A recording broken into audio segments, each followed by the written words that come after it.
Friends, welcome to ஈஸியாக traditional cooking. இன்றைக்கி நம்ம சேனலில் ரொம்ப ஹெல்த்தியான கோதுமை மாவு வச்சு எப்படி ப்ரௌனி செய்கிறது அப்படிங்கிறத பார்க்க போகிறோம்.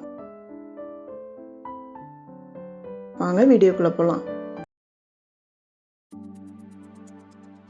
மிக்சிங் பவுல் எடுத்துக்கலாம். இதில் நான் 3 முட்டை ஆட் பண்ணிக்க போகிறேன். ஃபஸ்ட்டு முட்டையை கொஞ்சம் பீட் பண்ணிக்க போகிறோம்.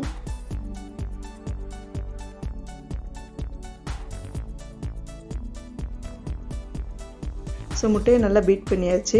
இப்போ நான் 1/2 கப்பு நாட்டு சக்கரை சேர்த்துக்க போகிறேன். இன்னுமே ப்ரௌனி ஹெல்த்தியாக இருக்க போகுது. 1/2 கப் ஆயில். இது எல்லாத்தையும் நல்லா பீட் பண்ணிக்கலாம்.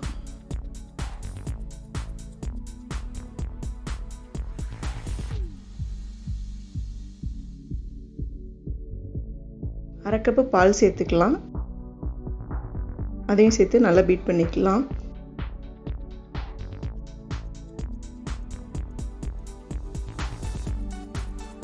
பீட் பண்ணியாச்சு. இந்த டைமில் 3 டீஸ்பூன் கொக்கோ பவுடர் சேர்த்து அதையும் நல்லா பீட் பண்ணிக்க போகிறோம்.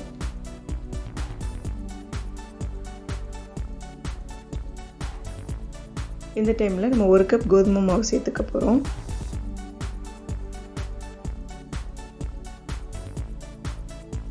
One teaspoon baking powder, pinch of salt. இது எல்லாத்தையுமே நல்லா மிக்ஸ் பண்ணிக்கலாம்.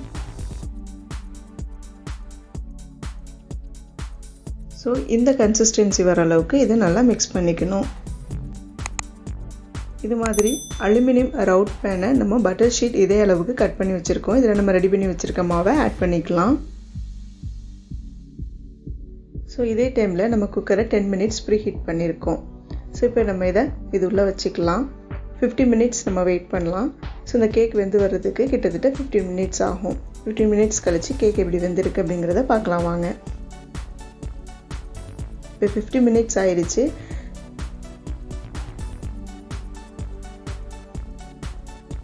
இப்போ ஒரு டூத் பிக் வச்சு செக் பண்ணிக்கலாம். கேக் ஒட்டலை. கேக் நல்லா வெந்திருக்கு.